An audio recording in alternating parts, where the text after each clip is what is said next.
এই ঈদের সময় মার্কেটে গেলে মহিলাদের ভিড় কম না বেশি? এই জন্য ভয়ে থেকে যারা দুর্বল পুরুষ তারা মার্কেটে যায় না। কথা কোন ঠিক না ঠিক? এই মা বোনেরা কিন্তু সিরিয়াল দেখে দেখে ওরা যে কায়দায় লিপস্টিক লাগায়, এরাও সেই কায়দায় লিপস্টিক লাগায়। আছে না নাই? চোখে দেয় মাস্কারা, যুবকের কাম সারা, লাম খালি মিম খালি, নুনের উপর এক নোক্তা, পেট খালি পিঠ খালি, পাবনার ভাবি ডিজিটাল ফোটা। এরকম পাবনায় কিছু মহিলা আছে না? না হ্যাঁ, এই মহিলা যাদের দুই একজনের স্বামী বিদেশ গেছে, ওরা বাড়ির ছাদের উপর উঠে গান কয়, কয় সে যে কেন এলো না, কিছু ভালো লাগে না, এবার আসুক তারে আমি মজা দেখাবো। এই গান আবার দেবর শুনছে। দেবর হলো ভাবির জন্য কি সাপ? কাল সাপ। কথা কন না কেন? দেবর শুনে বলতেছে, ভাবি ভাইয়া তোমার বর, আমি যে দেবর, ভেবে দেখো ভাবি কার কত দাবি, ভাই আছে মালয়েশিয়ায়, আমি তো এখন আছি। কথা কোন ঠিক না ভাই? ঠিক। এই দেবর ভাবির পরকীয়া প্রেম আছে না নাই? আর ওইদিকে ওই পাগলা ওই সোল কলত না করছে, বাবা কান্দে না, ট ট ট ট মোগা এ মফিস কি করছু, বউ মার্কেটত ঘুরতে যাচ্ছি কি করছু? কথা কন না কে? হাই রে ভাই, এইবার রমজানত এমনিতে ওয়াজ করে শরীর দুর্বল, বুঝছেন? এক মোটা গাটা মহিলা, আমারও তো পরিবারের লোকজন আছে, মার্কেটে ঢুকছি ভাই, বিশ্বাস করেন এক মহিলা তাই শাড়ি এরকম করে দেখতে ওর এক ঘুরতে লাগে, আমি পড়ে গেছি। পড়ে গেছি, দোকানদার আমার টাইনে তুললো, ওই মহিলা ফিরেও তাকালো না, কার গুতে লাগে কে পড়ে গেল, একবার তাকাও দেখলো না। কথা কন ঠিক না বেটি? মন খারাপ করছেন আপনারা? এই যে বরিশালের একটা ছেলে দুবাই থাকে, আমাকে ফোন করে বলতেছে, গোলাম রব্বানী ভাই, আমার ছোট ভাইটা আমার বউ নিয়ে চলে গেছে, আমার দুইটা বাচ্চা এখন কান দিচ্ছে। পাগলা তুই বউ তুই বিদেশ যাস কে? এখনকার মেয়েদের ধৈর্য কম, বুঝিস না? কথা কন না কেন? একজন নতুন বিয়ে করে বউ তুই বিদেশ গেছে, 4 বছর ধরে বইয়ের নামে অ্যাকাউন্টে টাকা পাঠাচ্ছে, বাংলাদেশে এসে দেখে বউ নাই, অ্যাকাউন্টে টাকাও নাই। কথা কন না কেন? ওই জন্য ধৈর্যশীল নারী যদি হয় তাকে রেখে বিদেশ যাওয়া যাবে। কথা কন ঠিক না বেশি? কিন্তু এখনকার মহিলাদের ধৈর্য কম না বেশি? কম না বেশি? মন খারাপ করছেন আপনারা? তাহলে তরুণ যুবক যারা আছো বাবা, ভালো করে শুনে যাও, মহিলা মা বোনেরা রিমোট পাইলে দেখে জি বাংলা। কথা কোন ঠিক না বেঠি? ওরা ওগুলো দেইখা ওই নায়িকারা যে কায়দায় 3 পিস পরে এরাও তাই পরে, ওরা যে কায়দায় সাজা গোজা করে এরাও করে, ওরা কাঁকড়া লাগালে এরাও কাঁকড়া লাগায়, ওরা শ্যাম্পু করলে ওই শ্যাম্পু। এক স্বামী আর স্ত্রীর মধ্যে লাগছে দ্বন্দ্ব, স্বামী কয় সানসিল্ক, কয় না কিরণ মালার পাখির, ওরা ডাব কি ব্যবহার করে, ডাব শ্যাম্পু, তুমি ডাব করছে না, সানসিল্ক কয় না ডাব। দুইজনের তর্ক বিতর্ক করতে করতে স্বামী করছে, ইয়া তুই সিরিয়ালের পাগলি, যখন তো তালাক দেবো, কয় দে, তাও ডাব শ্যাম্পু ব্যবহার করবি। কথা কোন ঠিক না ভাই? ঠিক। ধৈর্যশীল নারী হলে কি তর্ক বিতর্ক করতো? স্বামী যা দেয় তাতেই খুশি থাকা লাগবে। আরে সিরিয়াল দেখে পোশাকের চমক বাজে যায়, স্বামী যদি খুশি করে বইয়ের জন্য একটা 3 পিস এনে দেয়, রহিমা এই যে পাবনাত গেছিলাম, এটা দেখে পছন্দ হলো, নিয়ে আসলাম, কত দিয়ে কিনছো? এই বেশি লয় 1,500 টাকা। হাই হাই হাই সর্বনাশ, এই 3 পিস 1,500 টাকা হয়, 500 টাকাতে কোনো মানুষ নিবি না। আরে এটা কালার হলো, তোমার চোখ গেছে। কথা কোন ঠিক না বেটা? কেরে পাগলি, স্বামী যা না দিছে তাতেই সন্তুষ্ট হওয়া লাগবে। স্বামীর ভালোবাসা যা দেয়, ভালোবাসা যা নেয়, আর 2 টাকা দাম হোক তাতেই খুশি হওয়া লাগবে। কথা কন? মন খারাপ করছেন আপনারা? এরকম মহিলা আছে না নাই? স্বামী যে কালারই কাপড় আনে দেখ, যতই ভালো হোক যতই দামি হোক, ওর পছন্দ হবি না। ওই স্বামী কয় দাও 5,000 টাকা, মার্কেট কেমনি করা লাগে দেখাচ্ছি। কথা কোন ঠিক না ভাই? মহিলারা আছে না, হারিয়ে গেছে? আছে। 5,000 টাকা নিয়ে মার্কেটে চলে গেছে, আরে 1.5 বছরের 1.5 ব্যাটারি স্বামীর কলর দিয়ে গেছে। এখন ওই মার্কেটে চলে গেছে, বউ শাড়ির দরদাম করতেছে। দোকানদার তো বোঝেননি, বোঝেন চালাক দোকানদার। কেউ যদি বোরকা পরে যায়, দোকানদারের সুর পরিবর্তন হয়, খালা আম্মা চাচি আম্মা কয়ে ডাকে। বোরকা পরা নারীকে সবাই সম্মান করে। কথা কর? আর ভাবি যদি বিউটি পার্লারে সাজ দিয়ে রং ঢং করে 3 তলা হিল পরে যায়, কয়তলা হিল? 3 তলা হিল পরে যদি যায়, ভাবি সাজা গোজা দেখে কয়, ভাবি এই দিকে আসেন, বসেন, আপা আসেন। কথা কন না? দোকানদার তখন ওই মানে 3 পিস শাড়ি টাড়ি থাকে, ওগুলো ব্যয় করে আপার গায়ের সাথে এরকম টাচ লাগায়। আরে আপা, এটা কিন্তু এই মাত্র এই বান্ডিলটা খুললাম, এরকম কাপড় কেউ পায়নি, পাবনা শহরে এই প্রথম। আপনি যদি এই কাপড়টা পরেন, হয়ে যাবেন টানা কাটা পরি। কথা কন ঠিক না বেটি? ভাবি কেমন কায়দায় দোকানদার তেল মারা শুরু করছে। ভাবির অবস্থা ভালো না খারাপ? তখন বলতেছে ভাই দাম কত? কয় বেশি না, ৬০০০ টাকা দাম। তখন বলতেছে না ভাই, দোকানদারের ব্যবহারও ভালো, ৬০০০ টাকা চাইছে, কম কয়ে কি লাভ? দোকানদার বলতেছে ভাই বেশি দাম দিবেন। আপা আপনি দাম দেওয়া লাগবে না, আপনার নাম জানো কি? কয় লাইলি। সরে আপা, আমার বড় বোনের নাম লাইলি। তখন বলতেছে ভাই আমি বেশি দাম দিবেন। কয় টাকা দিবেন আপা কোন? তখন বলতেছে ৫০০০। কয় হাজার? ৫০০০। এটা শুনে দোকানদার করছে কে রে, ১২০০ টাকার জিনিস ৫০০০ কসে, মুসুদ খালি তাও মারতেছে। কথা কি বুঝতে পারছেন? এরপরে বলতেছে আপা এটা কিন্তু কিনা দাম হয়ে গেল। কি দাম হয়ে গেল? তখন বলতেছে না ভাই ৫০০০ নিয়ত করছি, হয় দেন না হলে না দেন। বলতেছে আপা আমি ব্যবসাত লাভ করবো না আজকে, আপনার ব্যবহার আমার ভালো লাগছে। আপা এই তো দোকানের কাঠটা নিয়ে যান, শাড়িও নিয়ে যান, ঠেকাই দেওয়া লাগবে না। কথা কান ঠিক না বেট? আর ওইদিকে ওই পাগলা ওই সোল কলত না করছে, বাবা কান্দে না, ট ট ট ট মোগা এ মফিস কি করছু? বউ মার্কেটত ঘুরতে যাচ্ছি, কি করছু? কথা কন না কে? আরে ভাই এইবার রমজানত এমনিতে ওয়াজ করে শরীর দুর্বল, বুঝছেন? এক মোটা কাটা মহিলা, আমারও তো পরিবারের লোকজন আছে, মার্কেটে ঢুকছি ভাই, বিশ্বাস করেন এক মহিলা তাই শাড়ি এরকম করে দেখতে ওর এক ঘুরতে লাগে, আমি পড়ে গেছি। পড়ে গেছি, দোকানদার আমার টাইনে তুললো। ওই মহিলা ফিরেও তাকালো না, কার ঘুরতে লাগে কে পড়ে গেল, একবার তাকাও দেখলো না। কথা কন ঠিক না বেটি? মন খারাপ করছেন আপনারা? এই ঈদের সময় মার্কেটে গেলে মহিলাদের ভিড় কম না বেশি? এই জন্য ভয়ে থেকে যারা দুর্বল পুরুষ তারা মার্কেটে যায় না। কথা কন ঠিক না বেটি? মানে মার্কেটে যায় আর রং ঢং করে সাজা গোজা করে, স্বামীর কাপড় চয়েস করে না। কথা বলেন ঠিক না বেটি? এই জন্য মা বোনরা কিন্তু সিরিয়াল দেখে নষ্ট হয়ে গেল।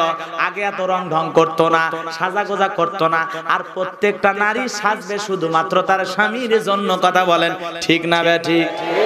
কার জন্য? আর ওই পাগলিরা বিয়ের বাড়িতে গেলে সাজে, এখানে ওখানে গেলে সাজে, বিয়ের দাওয়াত পাইলে সকাল 10টায় গোসল শেষ, 1টা পর্যন্ত সাজে। স্বামী কয় আর কতক্ষণ? কয় আর একটু। কথা কন না কে?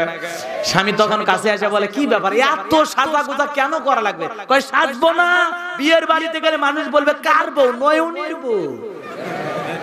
এই জন্য তোমার জন্য সাজতেছি, আমি আমার জন্য সাজি। আরে পাগলি, স্বামীর জন্য সাজা অবশ্যই জায়েজ, তবে রাতের বেলায় সাজা অপেক্ষায় থাকা লাগবে। কথা কন না কে?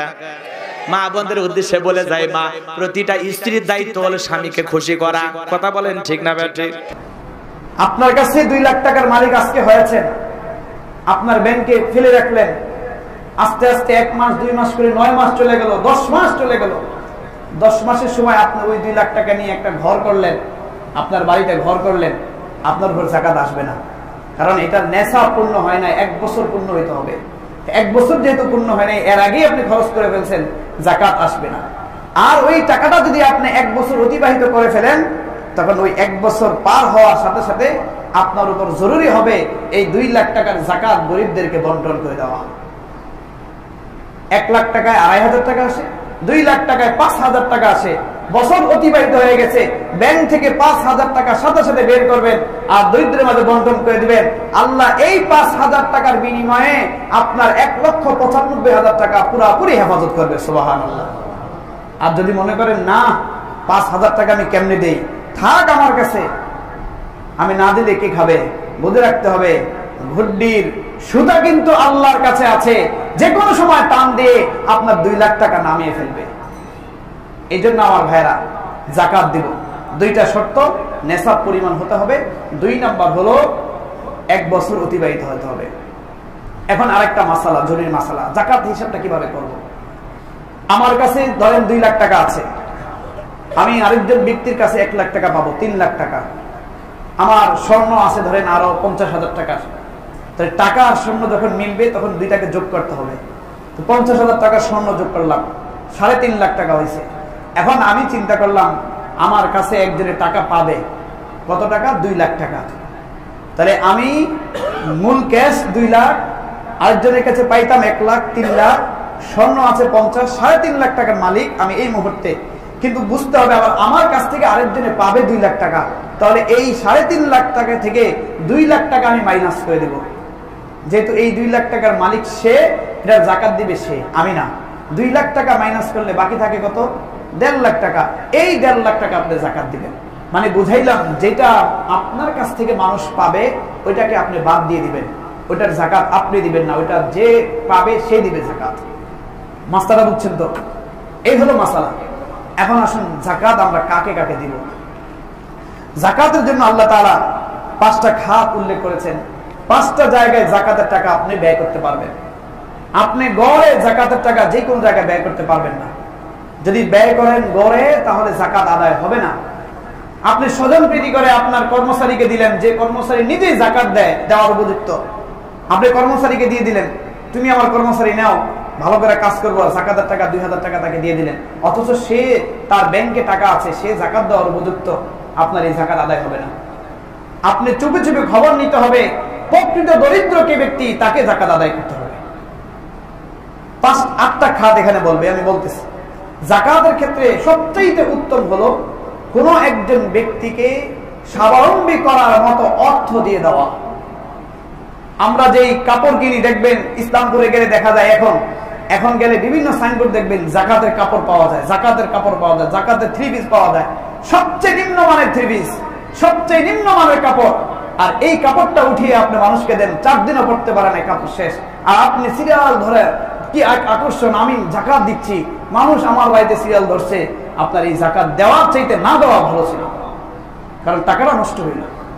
যাকাত দেওয়ার সিস্টেম কিন্তু এটা না, যাকাত দেওয়ার সিস্টেম এটা না। দরিদ্রকে দিবেন, দরিদ্র যেটা উপকারে আসে। আপনার এই মুহূর্তে মনে করেন 2 লাখ টাকা যাকাত আসছে, আপনার আপন খালতো ভাই, চাচতো ভাই, মামতো ভাই, আত্মীয় এত দরিদ্র যে দিন আইনা দিন খাইতেছে, অথবা রিক্সা চালাইতেছে ভাড়া দিয়া, আপনি নিজের এই 2 লাখ টাকা থেকে, যাকাত থেকে 50,000 টাকার একটা অটো কিনে আপনি তাকে দিয়ে দিলেন, বললেন এই টাকাটা 50,000 টাকার হিসাবে আমাকে দিবা, তুমি প্রতিদিন এই টাকা দিয়ে লাভবান হতে থাকবা, একদিন তুমি যদি লাভবান হও এখান থেকে তুমিও যাকাত দিবা। এই ব্যক্তি এই অটো দিয়ে চালিয়ে একদিন সেও যাকাত দিবে, ঠিক কিনা? আর আপনি যে সেই শাড়ি দিলেন, এই শাড়ি থেকে দরিদ্রতা দূর হবে? কিন্তু আপনার সেই 50,000 টাকা যাকাতটা যদি একজনকে দিলেন, সে ওই টাকা দিয়ে যে ব্যবসা করলো, এখান থেকে সে একটা সময় আর দরিদ্র থাকবে না, সেও যাকাত দিবে। একজন আপনার আপন ভাই, আত্মীয়, দরিদ্র, পান বিক্রি করে, দোকানে মাল উঠানোর মতো টাকা নাই, এত দরিদ্র, তাকে 5,000 টাকা দিলেন, ভাই মাল উঠান, ব্যবসা করে, সে উপকার হলো। এটা হলো যাকাত দেওয়ার নিয়ম। একদিন সমাজে আর দরিদ্র থাকবে না। কিন্তু আমরা করি লোক দেখানো যাকাত দেই, এই লোক দেখানো যাকাত দিলে যাকাত আদায় হবে না। আল্লাহ তাআলা বলেন 8 শ্রেণীর ব্যক্তিকে যাকাত দেওয়া যাবে। ইন্নামাস সাদাকাতু লিল ফুকারা, 1 নাম্বার হলো যারা দরিদ্র তাদেরকে, ফকির যাদেরকে বলা হয়েছে ফুকারা, এমন দরিদ্রদেরকে দেখে দেখে তুমি যাকাত দাও। দরিদ্রের ব্যাখ্যায় বলা হয়, যে ব্যক্তি নেসাবের মালিক না, এমন ব্যক্তি হলো দরিদ্র। এমন দরিদ্র ব্যক্তিদেরকে তুমি পারলে যাকাত দাও। নেসাবের মালিক না মানে যাকাত দিতে পারে না, নিজের সন্তানটাকে মাদ্রাসায় ভর্তি করাবে, এই পরিমাণ অর্থ তার কাছে নাই। আরে নিজে দিন এনে দিন খায়, 10,000 টাকা বেতন পায়, 10,000 টাকা সংসারে খরচ হয়ে যায়, জমানো ক্যাশও নাই, থাকলেও যে সে খরচ করবে সেই ক্যাশটাও নাই। এমন সময় বিপদে পড়ে আছে, সন্তানটাকে মাদ্রাসায় ভর্তি করাইতে পারে না, আপনি 2,000 টাকা যাকাতের টাকা দিলেন, সে তার ওই 2,000 টাকা নিয়ে মাদ্রাসায় ভর্তি করাইলো। চিকিৎসা করতে পারে না, 10,000 টাকা বেতন পায়, দিন এনে দিন খায়, যাকাতের টাকা পাইলে তার বড় উপকার হলো। স্ত্রী অসুস্থ, এখন আপনি যদি তাকে 2,000 টাকা যাকাতের টাকা দেন, সে ওই 2,000 টাকা নিয়ে তার পরিবারের অসুস্থতার জন্য সেবা করতে পারবে। এই জন্য 1 নাম্বার হলো আল্লাহ তাআলা বলেন লিল ফুকারা, দরিদ্র ব্যক্তিদেরকে যাকাত দাও। 2 নাম্বার হলো ওয়াল মাসাকিন, মিসকিনদেরকে যাকাত দাও। মিসকিন কারা? মিসকিন মানে হযরত আবু হুরায়রা রাদিয়াল্লাহু তাআলা আনহু বলেন, মিসকিন ওই ব্যক্তি নয় যে শুধু হাত পেতে পেতে মানুষের কাছ থেকে চায়, তারা মিসকিন না। বাস্তবে উনি যারা হাত পাতে দেখবেন তাদের ঠিকই গাড়ি আছে, দেখবেন ঠিকই ভালো অর্থের মালিক, ব্যাংক ব্যালেন্স করেছে, আবার সুদেও লাগায়, এমনও দরিদ্র আছে দেখবেন, সারাদিন ভিক্ষা করে, 500-1000 টাকা পায়, জমাইতে জমাইতে আবার এটা অন্যায় কাজেও লাগায়। এরা মিসকিন না। তাহলে মিসকিন কারা? আবু হুরায়রা রাদিয়াল্লাহু তাআলা আনহু বলেন, মিসকিন হলো ওই ব্যক্তি যে দিন এনে দিন খায়, কারো কাছে হাত পাতে না, এমন ভাবে চলে মানুষ দেখলে মনে হয় না সে দরিদ্র, খুব স্বাভাবিক ভাবে চলে, হাসি খুশি চলে, পারলে 5 টাকা কম খরচ করে একেবারে স্বাভাবিক জীবন চলে, কিন্তু কারো কাছে হাত পাতে না, এমন ব্যক্তি হলো মিসকিন। ওই ব্যক্তিদের কাছে তোমরা গিয়ে গিয়ে খুঁজে খুঁজে বের করে করে তাদেরকে দান করো। বুঝেন নাই? আছে কিনা সমাজে? এমন সম্ভ্রান্ত মানুষ ভিক্ষাও করে না। আবার দেখবেন ঘরে চাউল নাই, কারোর কাছে বলে না, খুব স্বাভাবিক জীবন যাপন করে, না পাইলে বুঝায়, সন্তানকে বুঝায় আম্মু আরেকদিন কিনে দিব। আপনি খুঁজেন এমন ব্যক্তিদেরকে, খুঁজে খুঁজে এমন দিনদার যারা কারোর কাছে চাইতে পারে না এমন ব্যক্তিদেরকে দান করে। এরা হলো মিসকিন। 3 নাম্বার হলো আল্লাহ তাআলা বলেন ওয়াল আমিলিনা আলাইহা, সরকারি ভাবে যারা যাকাতের টাকা উঠায় ওই কর্মচারীদেরকে যাকাতের টাকা থেকে বেতন দেওয়া যাবে। এখন ওই কর্মচারী যদি প্রকৃতপক্ষে বড়লোক থাকে সে যাকাত খাইতে পারবে। সরকারি ভাবে আগে যাকাত উঠানো হইতো, তো এদেরকে যাকাত দেওয়া যাবে, যাকাতের টাকা থেকে বেতন দেওয়া যাবে, যেহেতু সে সরকারি কাজ করে। অনেকে প্রশ্ন করে মসজিদের টাকা দিয়ে কি ইমাম সাহেবের বেতন দেওয়া যাবে? এটা অনেকে প্রশ্ন করে, অনেক মসজিদে হয় মসজিদের টাকা থেকে ইমাম সাহেবের বেতন দেওয়া যাবে না, এটা ভুল কথা। আরে আমি তো মসজিদেরই একজন কর্মচারী, এখন মসজিদের কর্মচারী হিসেবে এই আয়াতের মাধ্যমেও প্রমাণ পাওয়া যায় যদি যাকাত উসুল করে সে বড়লোক হওয়ার পরেও তার বেতন দেওয়া যায় যাকাতের টাকা থেকে, তাহলে মসজিদের টাকা থেকে তাকে বেতনও দেওয়া যাবে, যেহেতু সে একটা দায়িত্বশীল। এরপরে আসলো ওয়াল মুআল্লাফাতি কুলুবুহুম, অমুসলিমকে ইসলামের প্রতি আকৃষ্ট করার জন্য যাকাত দেওয়া যাবে। এটা ইসলামের প্রথম যুগে ছিল, এখন বাতিল, একদম রহিত হয়ে গেছে। ইসলামের প্রথম যুগে যখন মানুষ ইসলাম গ্রহণ করে না, স্বল্প ইসলামী মুসলমান ছিল, তখন কাফিরদেরকে আকৃষ্ট করার জন্য কাফিরদেরকে দেওয়া হতো যেন মুসলমান হয়। এখন যেহেতু মুসলমানের কথাটা ব্যাপক, ভরপুর মুসলমান, এখন আর আমার আকৃষ্ট করার দরকার নাই, যে হেদায়েতের নিয়তে আসে সে আসবে। তারপরে আরেকটা হলো গোলাম, যে মালিকের সাথে চুক্তিবদ্ধ হয়েছে এত টাকা মালিককে দিলে মালিক তাকে আজাদ করে দিবে, এমন গোলামকে সাহায্য করো যেন ওই গোলাম তার মালিক থেকে আজাদ পায়। বুঝছেন কেন জানি না, মালিকের সাথে চুক্তি করছে যে আমি তো তোমার গোলাম হিসেবে আছি, আমি তোমাকে 2 লাখ টাকা এনে দিব এই 6 মাসের ভিতরে, তখন তুমি আমাকে আজাদ করে দিবে। ঠিক আছে, এখন এই 6 মাস গোলাম খুব দৌড়াদৌড়ি করতেছে, কালেকশন করতেছে, চাইতেছে যেন 2 লাখ টাকার ব্যবস্থা হয়, এভাবে তাকে দিতে পারবেন। ওয়াল গারিমিনা, আরেকটা হলো যে ব্যক্তি ঋণগ্রস্ত হয়ে আছে, কোনো বিপদে ঋণ হয়ে আছে, বিপদ তার উপর চেপে গিয়েছে, এমন ব্যক্তিকে যাকাত দিয়ে তাকে ঋণ মুক্ত করা আমাদের দায়িত্ব। ঋণগ্রস্ত ব্যক্তিকে দিতে পারবেন, যার কাছে টাকা নাই কিন্তু ঋণে পড়ে খুব বিপদে পড়ে আছে, এখন আপনি তাকে 2000 টাকা দেন, সে এরকম ভাবে 5000 টাকা একজনকে ঋণ দিতে পারবে, বড় বড় ঋণ যারা ঋণগ্রস্ত হয়ে আছে। এরপরে হলো ওয়াফি সাবিলিল্লাহ, যারা আল্লাহর রাস্তায় জিহাদ করে। আরেকটা হলো ওয়াবিনিস সাবিল, মুসাফির, যারা মুসাফির বাহিরের থেকে এখানে আসছে কিন্তু আর টাকা নাই, চোরে নিয়ে গিয়েছে, এখন তার ব্যবস্থাও নাই, কিভাবে সে যাবে, তাকে দিতে পারেন। কিন্তু বর্তমানে দেওয়ার সিস্টেম নাই, কারণ বর্তমানে আপনার সব চোরে নিয়ে গেলেও মোবাইলের যুগ, ব্যাংকিং যুগ, আপনি মোবাইলের মাধ্যমে, বিকাশের মাধ্যমে টাকা নিয়ে আসতে পারেন। এই জন্য বর্তমানে মুসাফির একান্ত যে বেশি উপযুক্ত তাকে ছাড়া দেওয়া উচিত না। একজন যদি আইসা বলে ভাই আমি বিপদে পড়ে গেছি, আমার টাকা সব চলে লেগে গেছে, আমাকে দেন, আপনি হাদিয়া হিসেবে দিতে পারেন, উপকার ইহসান করতে পারেন। যাকাতের টাকা এখন আর দেওয়ার সুযোগ নেই, কারণ আপনি ব্যবস্থা করে দিবেন, দেশের থেকে আনেন, আনার সিস্টেম আছে, তার টাকা আছে, বাহিরে টাকা আছে, দেশে টাকা আছে, আনেন, এনে তারপর আপনি যান। এই হলো 8টা শ্রেণী। আমরা যাদের উপরে যাকাত ফরজ হয়েছে, আমরা এরকম দরিদ্রদেরকে খুঁজে খুঁজে বের করে করে আমরা যাকাত দেব। সবচাইতে উত্তম হলো নিজের আত্মীয়দেরকে আগে দেওয়া। নিজেদের আত্মীয়রা বাহিরের কারোর কাছে চাইতে পারে না, নিজেদের আত্মীয় হিসেবে আপনি তাকে আগে একটু স্বাবলম্বী করার চেষ্টা করেন। তারা আপনাকে খুব দিলে মনে রাখবে, সবসময় মনে রাখবে যে আমার এই চাচতো ভাই আমাকে খুব উপকার করেছে, সবসময় খেয়াল রেখেছে, তাদেরকে দেন। আরো যদি পারেন দ্বীনের ফায়দা হয় এমন কোনো কাজে দেন। যেমন একটা ছাত্র, গরিব মানুষ, সে মাদ্রাসায় পড়তে পারে না, তাকে আপনি দেন, বেতন হিসেবে যাকাতের টাকাটা দিয়ে দিলেন, সে বেতন হিসেবে মাদ্রাসায় দিল, বেতন হিসেবে মাদ্রাসা কর্তৃপক্ষ নিয়ে নিল, এটাও আপনি পারবেন। তার দ্বীন শিক্ষা হলো, তার আপনার এই টাকার কারণে সে একটা আলেম হইতে পারলো, দ্বীনের আলেম হইলো, মানুষকে শিখাইলো। এই জন্য আপনি মাদ্রাসায় ওই এতিম দরিদ্র ছাত্রদেরকে দিতে পারেন।